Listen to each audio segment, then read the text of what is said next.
Hello everyone, শুভ দুপুর। সকলকে অনেক অনেক শুভেচ্ছা জানাই। তো সবাই কেমন আছো? আশা করি ভালো আছো, আর আমিও ভালো আছি। তো প্রতিদিনের মতো আজকেও তোমাদের সাথে আমি শেয়ার করব আমি আজকে কী রান্না করছি, সেটা অবশ্যই তোমাদের সঙ্গে শেয়ার করব। কারণ যেহেতু আমি প্রতিদিন শেয়ার করি, তো সেই কারণে আজকেও তোমাদের সঙ্গে শেয়ার করব। তো আমি জানি তোমরা আমাকে খুব খুব ভালোবাসো। তো কারণ যারা আমাকে এত সুন্দর সুন্দর কমেন্ট করো, আমি শুধু ভাবি যে তোমরা আমাকে কতটা ভালোবাসো। সেই জন্যই তো আমি তোমাদেরকেও অনেক অনেক ভালোবাসি। আর সেই জন্য তোমাদের সাথে সব কিছুই আমি শেয়ার করি। কারণ যেখানে ভালোবাসা পাওয়া যায় সেখানে কি মুখ ফেরানো যায়? কখনোই না।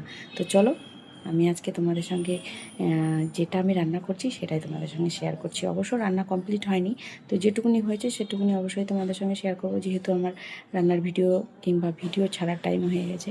তো সেই কারণেই যতটুকুনি হয়েছে ততটুকুনি তোমাদের সঙ্গে শেয়ার করবো। তো চলো।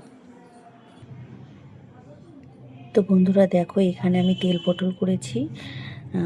যেহেতু রান্নাঘরের লাইটটা একটু কমানো আছে, সেই জন্য দেখা যাচ্ছে না, ভালো বোঝা যাচ্ছে না। তো আর এই যে এখানে দেখো, উচ্ছে ভাজা, বেগুন ভাজা, আর এই হচ্ছে ভাত। আরও কিছু আছে, সেটাও দেখাবো তোমাদের সঙ্গে।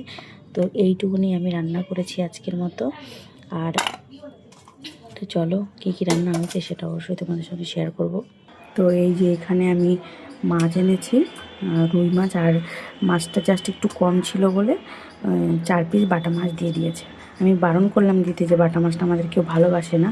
তবুও বললো যে নাও বৌমা, একটু কম আছে, ওই জন্য আমি জাস্ট ফোন করে বলে দিয়েছিলাম যে কাকু মাছ দিয়ে যান।